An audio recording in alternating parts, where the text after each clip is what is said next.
I'm your host, Kevin Benoit, founder of Parlay Magazine.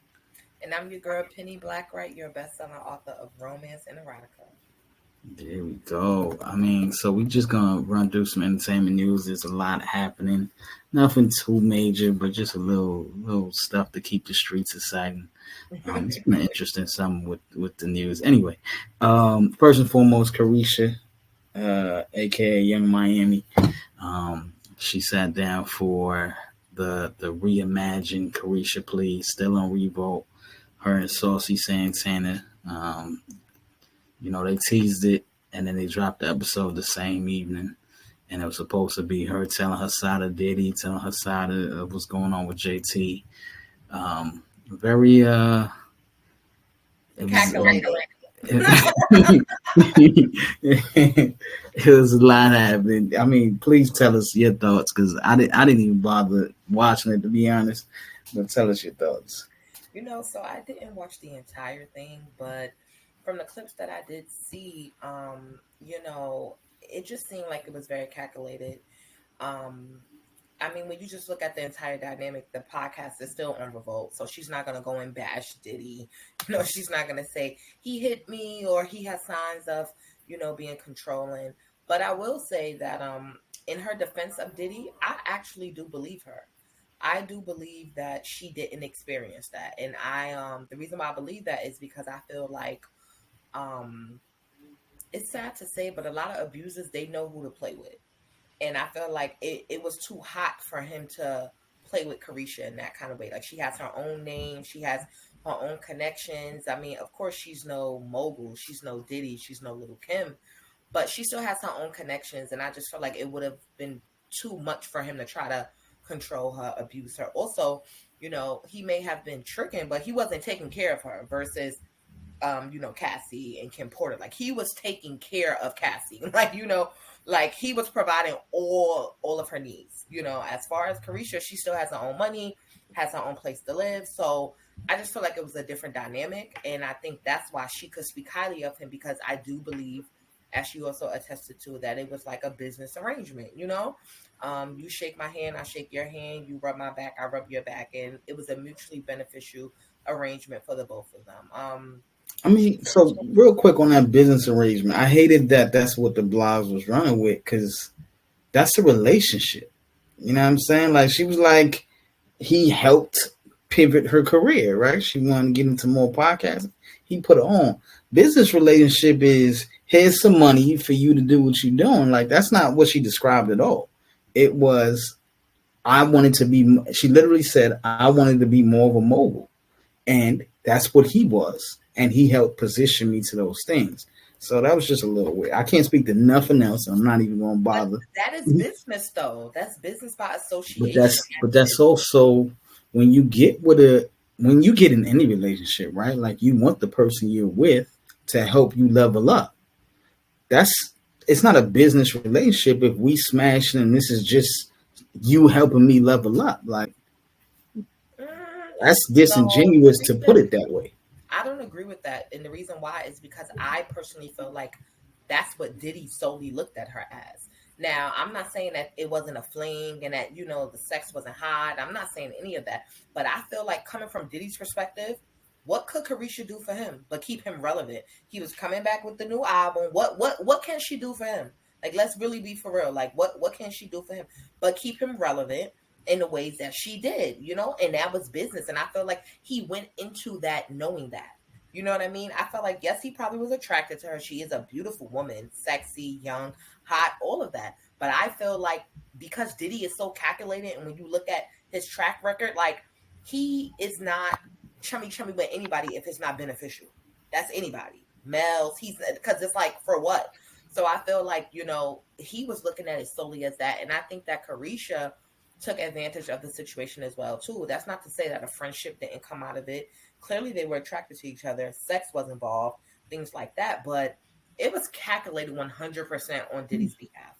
Like, let's be for real. Like, he's all about the dollar. Like, this is, who we talking about? Puff Daddy, Sean P, Diddy Combs. Like, if it's not about the money or about leveling up in some kind of way or something that's beneficial to any of his brands, he's not he's not invested in it like that. You know what I mean? Like he's not putting nobody out there the way he showcased her. He's not doing that for nobody if it's not beneficial to him.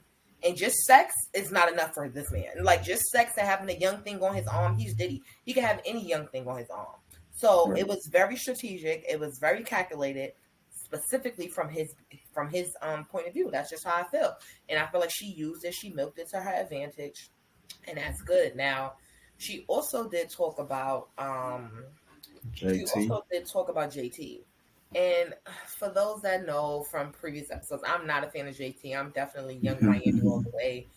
It's just because JT is I just can't respect the fact that she's with you Uzi. I just can't respect it. Like he's a closeted gay man and I just can't respect it. To me, it's so funny that with these girls, they sold a persona of being city girls. And I truly do believe in the persona that they sold. Like I do believe that they mirror some of those attributes, but they're both dating closeted gay men. It's crazy. And with Diddy, he's not that closeted because people know this. Like people's been saying this about him. So with him, he's like bisexual, right? Whereas Uzi is like, well, I mean, he's they and them. So like you know what I mean? So is he closeted either? So to me, it's just all business aside, all image aside, I don't respect that as a woman. Like, I don't. Because that, to me, it just tells me that you'll sell yourself at any price. Like, where's your real integrity? And I feel like both of them were at a level, like, yeah, they not on no Diddy level. So the money is not like that. But y'all still have your own. So to be choosing the kind of men that y'all did choose solely, and I'm only going because, yes, both of the men, Uzi and Diddy, they're successful, yada yada yada. They're gay though. Like, and that's nothing against the LGBT community, but with JT, are you okay with being a beard? Because that's what you are. But nonetheless, um, JT, excuse me, Caresha did talk about her and JT splitting up, them growing apart professionally.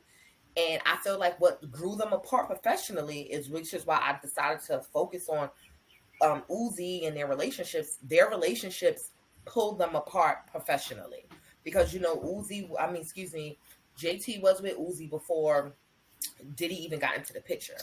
And if you remember, Uzi and JT would be on live arguing with Caresha. So from then, I felt like JT was allowing Uzi to infiltrate. Like before Diddy was even really involved, I felt like she was allowing Uzi to infiltrate in their relationship for him to have so much to say. I felt like she just chose that side of like, okay, I'm getting with my man. My man is on this level, and this city girl shit ain't even gonna last for real, because you can't rap like that. I feel like that was JT's. I feel like that was her attitude. I feel like her attitude was like, I'm more of the star. I'm the rapper. You're the personality, and this city girl shit ain't going nowhere for too long. So I'm about to team up with my man. We about to get on this fashion shit. We about to do this, and I'm just focused on me. JT been took that attitude. Like she been took the attitude. She didn't 100% show it, but she been took that attitude. So that's just how I feel about that. Yeah, I mean, I don't even got no comments. Their whole career has been messy to me, and I don't know if they'll be missed as a group. They did put out an album. What was that last year? And it didn't do nothing, right? JT's put out her project. It didn't do nothing. Carisha's Young Miami's put out songs. They've done nothing. Like Well, realistically, Caresha Please was the biggest thing going for either of their careers, and right now that's still up in the air. So So although I'm not a JT fan, this album that she's putting out, and like I know OK just went gold. So the song that she mhm. had that she dropped just went gold. So her personal career is taking strides and its small ways. I didn't listen to the album. I have heard great things about the album though. That's what I will say. I have heard great things about the album. So I can't necessarily agree with that. I don't see JT having such a longevity as an artist, but I feel like she might be around for another few years, maybe another album or two, but definitely a few popular singles. Because people's feeling the OK, and then she got Jeezy on the remix. Like people are feeling it. So um, that's what I would say about that when it comes to JT. I mean, the only thing I can say is the album debuted at 27 on the charts. It moved 27,000 streams, basically album equivalents, which is streams by 15. So y'all do the math on that. But 27,000, which obviously gets you in 27th place. And that was a week where there wasn't even a lot of albums dropping. But even with that said, it actually did better than any City Girls album has ever done, Oh which is wow, just sad to tell you the truth. But um, wow. I I don't think this is gonna last. I don't see the longevity there for it. But good luck, mama. I mean, that's what I got for you. You shady. Good luck. Um, and it's so funny because we in this time where everybody's canceling tours and everybody is, packing stuff up. 27,000 units. That tells me there's not enough people that care about you for you to even go on the road. So what you gonna do next? You know what I'm saying? So that's moving on. Speaking of canceled tours, Lauryn Hill and the Fugees canceled their U.S. leg of this tour, which was the makeup for the canceled tour, which happened earlier this year. I was supposed to go see that. Um, so she came out, Miss Lauryn Hill came out with a statement saying that it was canceled because of low ticket sales, and she blamed the low ticket sales on the fact that the media has turned this into a she's always canceling and she doesn't show up. And she, explained in her statement that she was definitely sick. There was something wrong with her vocals. That's why she had to cancel the tour previously. And these makeup shows were supposed to make up for that. So she blames the American media, and she says that the UK version of the tours is still going to go down. And there's like 10 dates in the UK and Europe. The interesting thing about that, though, is that Prize came out. Prize, of course, is one third of the Fugees. Prize, Wyclef Hill. Prize in a TMZ interview said, I can't even agree with that, right? Like you can't really even blame the media because you do have a history of being late and not showing up and canceling it. That's I don't know if Prize is going to be able to even make it to Europe. For those that don't know, Prize was found guilty in a federal crime either earlier this year or late last year. He's Extortion or basically something, right? What was it? he had a lot of fraud and Right. it's a lot happening dealing with some basically, there was some blackmail involved. It was a lot. ParlayMagazine.com, search Prize. We got the whole story and all the details, but he's looking at like 20 years in federal prison. Um, Wow. I don't believe he's been sentenced yet. The fact that he was even able to go on tour was a bit of a surprise. So I don't know if he'll be allowed to leave the country to go to Europe. So maybe that's why he probably tight, right? Like this was supposed to be his bag right before he went to prison, kind of set some things up, maybe pay for some lawyers, and now you can't even get that money. Maybe you could figure it out, talk to the judge and get you some Europe money, but I doubt they're gonna let you go overseas and play around Yeah. when you face a Fed time. So that's that situation. I hope she's able to get the tour off. I get it. Like she did have a health thing. I personally I'm still surprised that Lauren's able to tour off the fact that she's got one album, right? Like let's be honest. Like you got one album, sis, and that's maybe that's what Cardi's going for, right? Maybe Cardi's trying to trying But to do the one album tour the too. thing, but the thing with Lauryn Hill too is that is she even able to perform the songs with the original beats and stuff? Like, what's the situation with that? Like from that album, not the Fugees, but from that her album, is she even able to perform the exact song? I believe she is. I think she has chosen not to. Like she goes up there with a band and they freak it and they remix it all types of ways. I Okay. don't believe there's legal issues or anything like that.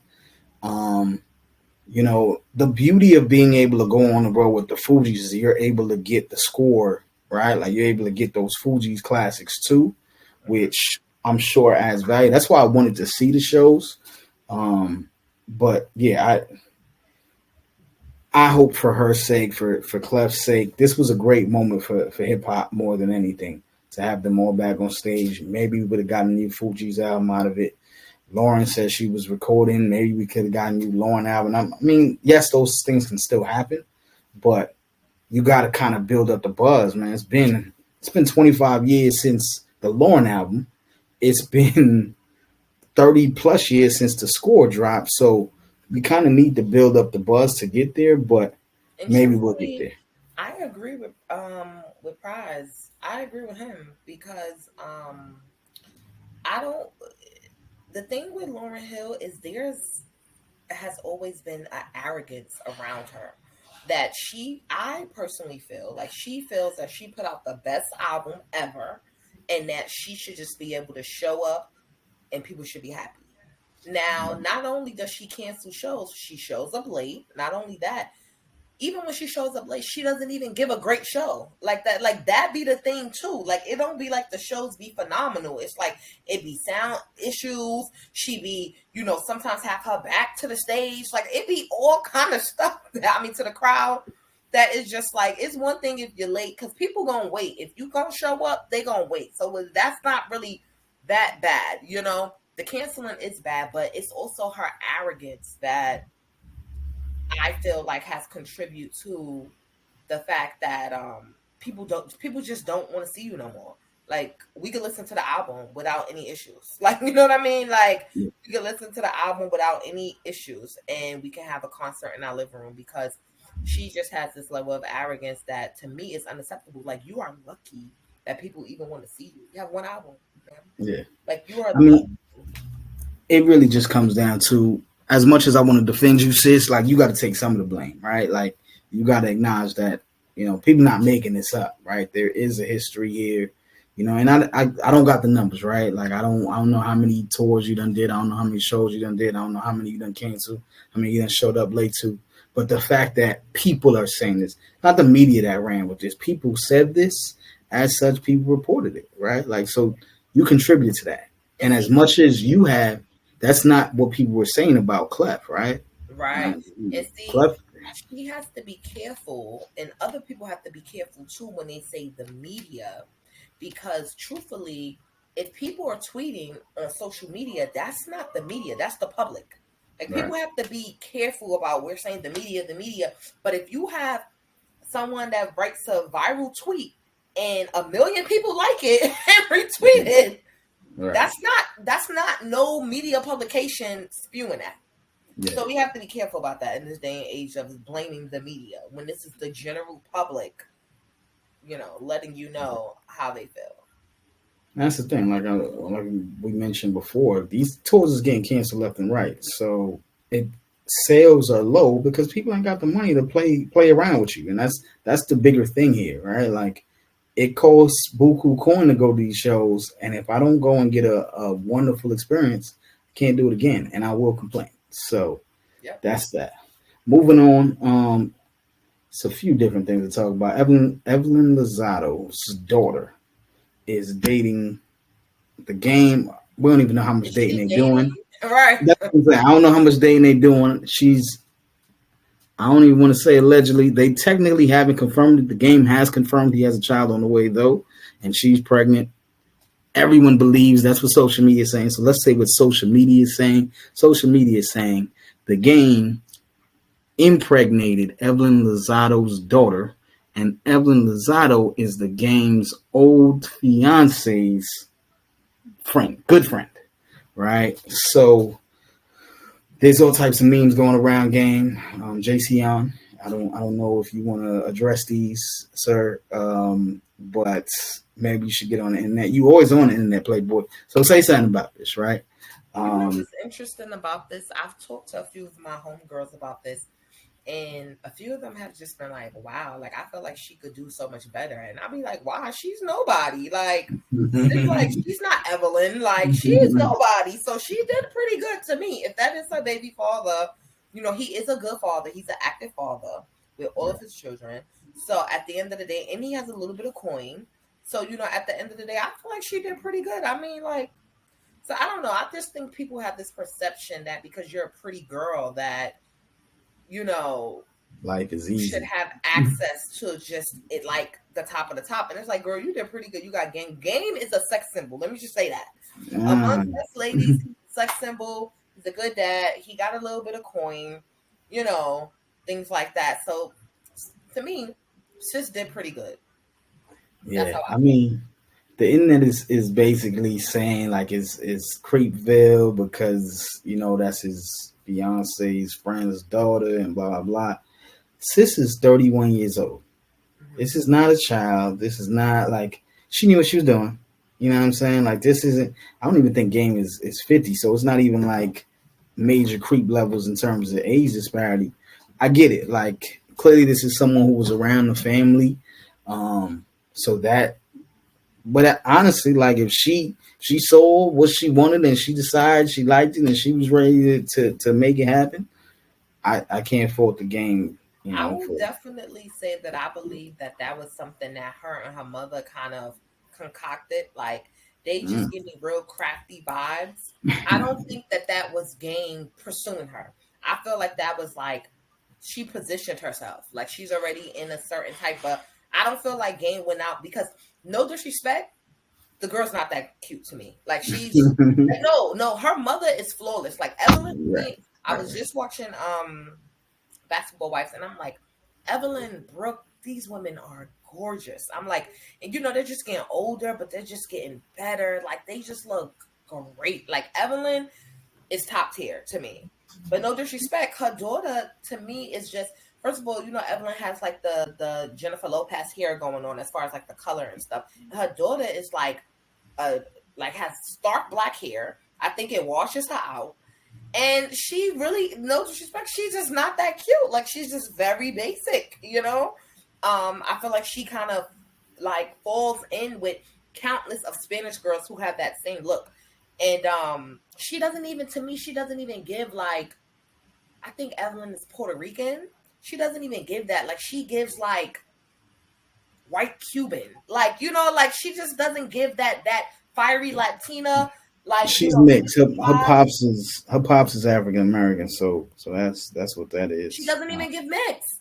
She doesn't give those Yeah, features. Like she doesn't give that Boricua, that mix, that she doesn't give that appeal at all. So I really feel, and I'm saying that to say that Game has access to beautiful, beautiful top tier women. Young too, yeah, because he's yeah, a sex symbol. Like outside of him, like he looks good. Like that's just period. yeah. I don't feel like he went out and was like, I want that girl. I feel like it was a positioning thing. The mother's crafty, and I just feel like it was like, yeah. I don't feel like I don't feel like the mom discouraged her from doing that. From Right, saying like, well, that's what's the names, we have a connection to that family. I feel like Evelyn was like, shit, girl, you gotta get yours. That's just what right. they give me. They went and plotted on Game. That's how I feel. I That's mean, so her name is Shawnee. She's a certified yoga instructor, according to her Instagram. You know what I'm saying? how Um, listen, I'm not here to judge looks and whatnot. Shout out to the It's Game. that Shout out hard. to the I'm Game. sorry. I'm a woman. I Yeah, ain't trying to be you. like that. I But hope she don't see this video. Is all I'm saying. I'm sorry. I'm just being honest. And I mean, people gonna have their opinions on what they want to say about me. But listen, I'm confident in my looks. So if you wanna type, whatever you gotta say, I don't care. I'm confident in my looks. Right, But right. one thing I will say though is when it comes to beauty, of course, beauty is in the eye of the beholder. But I have always been one of those women that I just felt like if you have that simple Eurocentric look, to me, it's not cute. It's just like it's just basic. To me, it's just basic. Like it's just basic to me, and that's what she just gives me. Like just a basic Spanish girl. She don't even give Spanish. Like she don't give fiery, sexy Spanish. Like when you think Spanish girl, like a sexy, you're thinking her mother. You're thinking Evelyn. You're thinking like she doesn't give that, and that's okay. She's cute, but she's cute. So I don't feel like Game was like, yeah, I need her. Like no. Right. I think part of why this has become a thing is because the Game is in these last few years the Game is getting a corny label, right? Like he's getting called corny. for a lot of different things. He had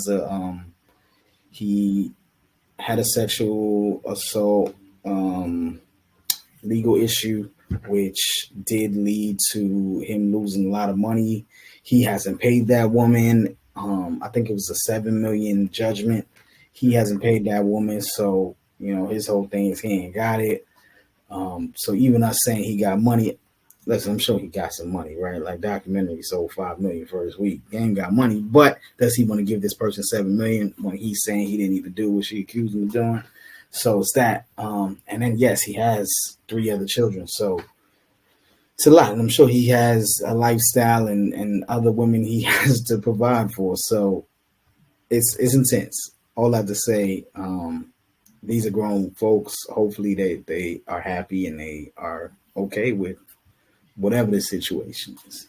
Moving on, another crazy couple, and not just crazy couple at this point, because now this is affecting their child. Creeshawn, Rock, and Blueface, both in prison. Blueface was, Convicted with according 4 to years. reports, he got 4 years this year.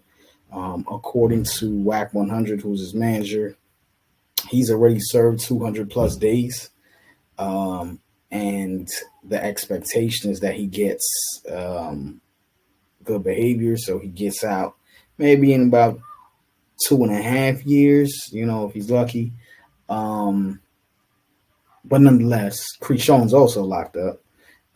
She She's facing eight was years. she's facing 8 years, and again, these are all just reports, but she uh, has an issue in Oklahoma, so she was extradited from Cali to Oklahoma for that. I assuming she gets even 2 3 years. Like either way, Krishan Malone, their child together, just in the wind right now. Last I heard, the child was with Krishan's sister.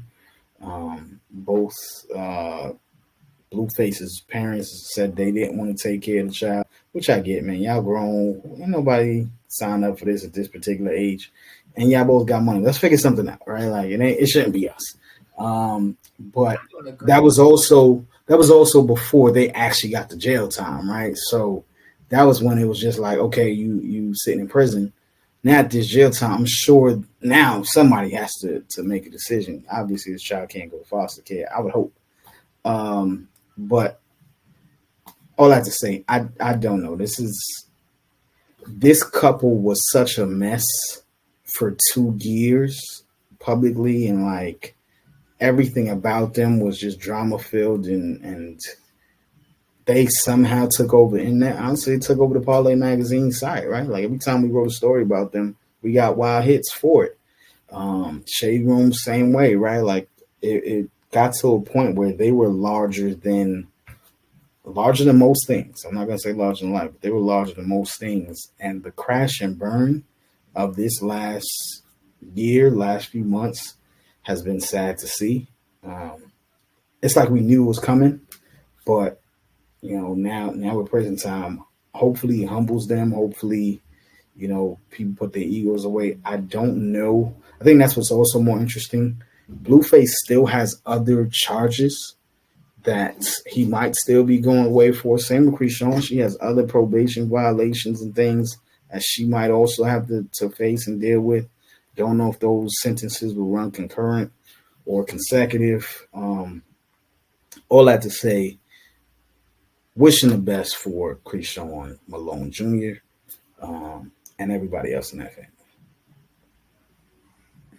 This was to me, this was a couple that was just so irrelevant. I mean, this is where we're yin and yang because you're so positive and you're gonna give, and that's wonderful. And it's not that I'm negative, but I'm just gonna keep it real. These people, and I don't. To me, it's not that I want people in jail. No, I don't want people in jail. Jail could have been avoidable though because these are Yeah. probation type. And another thing too, they being that they were making their money online. This is the problem with this generation. People don't know what's too much for online because I believe that a lot of these things, these charges and things like that, was because they were overexposing themselves. So not only were they committing certain crimes, but they were overexposing the fact that they were doing those crimes. So, it's just like, it just goes to show that the lack of common sense, it doesn't matter how much fame or attention, because really all they was getting was attention. We can't really say fame because it was over for Blueface already. Like, it's been over for him. Like, nobody ever cared about music wise. No, like, and that's what he is, an artist. Nobody cares. After the one song he had, nobody cares. Like, I it was a level of fame, right? They were able to use their notoriety to get them opportunities, whether it was zoo shows, whether it was other things. Like they were getting money. But clearly, and even honestly, even with Blueface in the music, right? Like while he might not have been a major artist, he was still getting wild streams just because I'm sure people watch the show and then jump on streaming services to listen to either his song, Jalen's song, his other baby mother, or Krishan's song, and all three of those were under his label. So he was getting money, right? I don't doubt that. But again, to me, these people are irrelevant. Like, I don't care. Like, these people, to me, and it's no hating. It's the whole. First of all, the whole Zeus to me is a joke. Like, it's a joke. I don't care. Like, I think that people think because you get money or because you have some type of fame now that means you're credible or respectable. Like, I don't come from that era of, oh, because you're hot. Like, to me, you're not hot. Like, you're irrelevant. Like, who cares if you like are a social what do you call it, a social media star? Like, Right. spreading all your business looking stupid. Like, I mean, if it makes you money, sure, go ahead, but it don't hold no weight to me.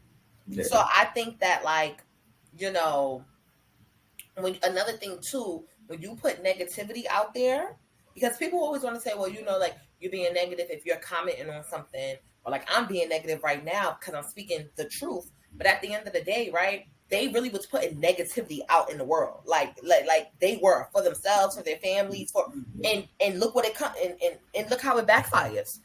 And that's what happens. Like, I don't think people realize that when you do things, there's always a consequence, there's always a reaction, is it? So they was just putting so much negativity out there in the world that it caught up to them, and they need to sit down. Another thing too, they young, so it's like they need to sit down. Both of them were super disrespectful to their parents, and I don't have the best relationship with my dad. Me and my mom are super tight. I don't have the best relationship with my dad, but one thing I do know is that when you disrespect your parents, bad things happen to you. Then that's scripture. Like, and I mean, and that's not to say that his mom was an abusive to him, but they were fighting their parents. Like, you get what I'm saying? Like, Yeah. and like, there are spiritual consequences for that. Like, I don't think people understand that. So it's like, that's just how I feel about them. Yeah. Like, And you're right. They are young, 27, 24. Blueface is 27. She's 24. So they, hopefully they'll sit. They'll figure out, a revamped version of their lives. Hopefully, man. We really don't know. But again, like I said, wishing the best for Junior. Wishing the best for their families. Um, moving on. Um, I mean, I want to get into a little different section. The show's called Hustle Anonymous, and I wanted to touch base on some quick questions. Um, for the hustler in you, right? And this is a two-part question. The hustler in you, what is something you wish you knew when you first started your hustle, right? Or your entrepreneurial journey, right? And we say hustle, but we're always talking about that the entrepreneurial journey in that sense. So what's something you wish you knew early or in the beginning of your entrepreneurial journey? it's very vague questions. I have to think. Like, um, something that I wish that I knew. Um, I guess maybe understanding the power, and this goes back to who we were just talking about, right? Blueface and Krishan. Understanding that the power of being light will positively affect your business. Like, people shop with who they like. And people don't have to have a reason to like you. They could just have an affinity for you, whatever the case may be. Because if you ask a bunch of people why do they like Krishan, they don't. It's no real concrete reason. It's like they may like how she looks. They may like that she is outspoken. They may like that she plays sports. Like, but there's not a concrete reason that you can say, well, oh, she gives back to the community, or she does this, or she does that. Like, there's nothing concrete, But truly, as a business owner, as an entrepreneur, that's where the popularity thing goes in. Like, people will say, well, y'all not supporting who's talented or who's this. Y'all supporting, people based on popularity. But people have to work for that popularity, especially, business wise. Like, they have to do whatever they have to do for that popularity. So whether or not that is, being attractive or, being relatable. That's another thing. So I think, like, with somebody like Krishan, people like her because of her relatability, especially a lot of women. A lot of men who like Krishan is because of her loyalty to Blueface. That's just the truth of the matter. So, those are traits that people find appealing. So I just think that, those are traits that people just find appealing. So I think as an entrepreneur, you have to understand that it is your job to work for your popularity, and it is your job to be liked by the people that you're trying to sell to, because people shop with who they like. So I learned that, I want to say, later on in my journey, because I've been an entrepreneur in many different ways in different businesses too. And when I think about it, my main supporters were people who really liked me. So Okay, that's interesting. Um, okay, so at that same token, I said it was two parts. What in life, right? What same question, but just in general in life, what's something you wish you knew a lot earlier? You say it all the time. You're 30, so as a 30-year-old, what is that thing for you? um, I would say the same exact thing, that I think that being relatable, being a people's person, being social, being liked, and not saying it in a way that you're going out there seeking validation, like you're trying to do things just to make people like you. No, because it's just going to be people that don't like you for whatever reason. There's nothing you can do about that, right? Right. But I think for a person like me who has always been strong headed, strong minded, um, the funny thing is that I've always been very popular for just being who I was, whether I was a writer or whether I was, student class president. I'm a sorority girl. I went to Howard. So it's like I've always been popular, you know, but I know that at times I was popular for not being liked. And not that I really cared that much, but because I didn't care, I would say at times I would just retreat. It's like I'm just do my thing because I know that, I'm gonna make my money, I'm gonna be successful. So I don't really need the social aspects if I don't want it. Like, so for instance, I'll give you an example. I have 14 line sisters, and we went through some of the things that we went through. And at a point in time, I literally cut myself off from them. Like, literally, like all 13 of them. Like, literally cut myself off from them. And, I would talk to a few of them here and there. Um, and I have relationships with some of them here, but they're surface relationships. And I know that.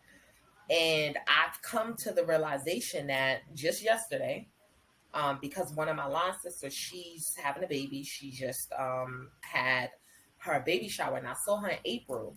And that's when I found out that she was pregnant and stuff. And I reached out to her recently, and I was like, when's the baby shower or whatnot? And she told me, like, the RSVP was like booked up to 150 people, but that I could send a gift. And I was like, bitch, I'm not sending you no gift if I can't come to your baby shower. And I did not send her a gift. But I'm not mad about it, though. I'm not mad about it because I understand that, like, we just not that. Even though I be at your house, like, you get what I'm saying? I be at your house in Baltimore. Like, I was just at your house in October. But I understand that we don't have that. We have the mutual respect. Like, it's certain family members that Y'all have the respect for each other. Y'all love each other. If you needed something, you could reach out to me. But that natural affinity for when you just like somebody or when y'all just click or y'all just are connected, it's not really there. And I'm not mad about it because I've learned to accept that, I played the role in some of those relationships not being, as strong as they could be. And I feel like years ago, I would have been sappy about it or would have been sad about it, but I'm actually happy that I know where I stand in my relationships with people. That I know that, like, okay, I could pull up to your house for homecoming. I could do all that. But I know, like, if you're doing something big in your life, I may not be a person on the list that you thought to invite. And that's okay. That's okay. And long story short, I feel like, you know, you have to be comfortable with the decision that you made because I made the decision to not fuck with them in certain ways. Like I made that decision and I was okay with that. But again, it kind of threw me when I texted her and you're telling me about an RSVP when you could have just gave me the address respectfully because it's your baby shower. Like, you understand what I'm saying? Like, Yeah. it's like you could have just gave me the address and that could have been that. You know what I mean? And I would have came, I would have sent the gift, but I'm not sending you no gift if I can't come. Right. So, but long story short, as you get older, relationships are important. They're very, very important. You can have all the money in the world, but relationships are important because you can have money that won't even get you access to certain places because you don't have relationships. Right. So that's That's a what I fact. That's a fact. I appreciate that because it's certainly, you know, as you get older, you just realize certain things, and that relationships, friendships thing is a very big one. I think the older we get, you start to realize like you mentioned with that friend, like a lot of these relationships are a lot better way to put it, right? Like we're all living in our own bubbles, right? And at times during your life, your bubble and somebody else's bubble might be together. And then there's other parts where those you don't even know where their bubbles is at, right? Like they're and I think that's just so interesting because I think when you're young, you feel like a lot of people are going to be in your life forever, right? And you feel like whatever connections you've created, like this is a lifetime bond or whatever the case may be. And as you get older, you start to realize like this ain't. It was a fun ride, and a lot of times I think that's the other thing. A lot of times we don't even know when it's going to end, right? Like it's just one day. It's not what it was, and I think that's just so. It's a stark reality, and it begs the question like, is life really just about you building your family and getting the hell up out of here, right? Like, which is like it's interesting, right? Like this is an interesting. But that's what the pandemic showed us. I feel like the quarantine, like especially during that time where people couldn't go anywhere, I think that if that more than any other time in my living existence, did it did it resonate to people that family is all I have and family is what matters. And when I say family, I also believe in the family that you create. It's not just the family you inherit. So that could be your spouse, that could be really good friends that have become family over the years through just their actions and just them being there for you and vice versa. But again, like you said, sometimes we think we want a certain lifestyle or we may affiliate with a certain lifestyle, but it may not be for us. And I think that's something that I learned, I think that's something that I learned after going to Howard. With it being such an elite institution where you're amongst uppity black folk, Right. from all over the world. That's number one. And one thing that is so interesting is because in my sorority, especially at Howard, I was deemed like, because I'm a Zeta, so I was deemed like the ratchet Zeta. But it's so funny because in my real life, I'm not ratchet. This is why this is so funny to me. And I'm like, people's perception of y'all, if y'all watch baddies, that's ratchet. I'm just outspoken. Like, and I'm just from New York and I'm not going for certain stuff. Right. But ratchet, I'm not ratchet. Like, you know what I mean? Right. But I think that with identity politics, and then, I just feel like coming out of Howard, I learned that I can still be who I am, authentic to who I am, and I can still be smart. I can still be professional. I can still have a great career, which I do have. I can still be all of those things because I'm multidimensional. But it doesn't have to fit a box of what you feel like that looks like, and I'm totally comfortable with that.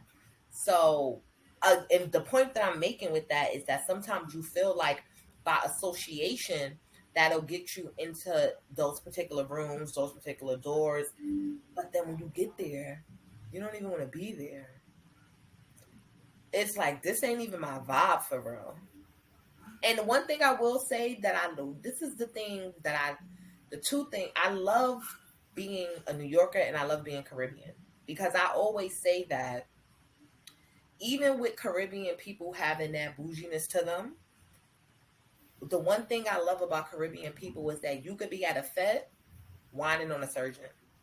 Like, that's one thing that I love. It's just like we have that duality to where it's this business, but it's also play and it's fun. And you can still be authentic to who you are. Yeah. And same thing with New Yorkers. I feel like when I lived in DC, I felt like there was a stark difference between the haves and the have-nots. Whereas in New York, like, for instance, when you go out in DC, when you going out to party and things like that, everybody's a lawyer in certain spots. Everybody works for the Hill. Everybody, there's not too much range. But then when you in a hood, then it's like everybody, is down. Like, you get what I'm saying? Yeah. But in New York, it's like, you could be at a spot with an engineer, an electrician, a teacher, a person who works for MTA. Like, it's just a melting pot of, and people of all races. That's one thing. So I know I said a lot, but basically what I'm saying is that as a Black woman, having went to a prestigious university, an elite university, and knowing who I am and still being professional, I just feel like to answer your question about something that I wish I knew that relationships were as important as they were, but I'm happy that I know to embrace the relationships that embrace me versus wanting to be places that, I don't feel embraced. I get that. Yeah, I mean, I definitely want to do more of this. We got this time. We're going to, as much as we're going to talk about entertainment and what's going on in the industry, that just keeps us abreast. We still both entrepreneurs. We both living life, 30s in America, trying to, make it through. So these are the conversations that we kind of have to lend ourselves to. And there's so much more I would have liked to get to, but we got more episodes, so we can get to it. I think we covered enough today. As usual, make sure y'all subscribe, make sure y'all like, make sure y'all follow. On social media, it's at Parlay With Me. And then I'm Penny Blackwrights, PennyBlackwrights on all platforms. Penny Blackwright, no K. You can follow me on Amazon too and buy a book.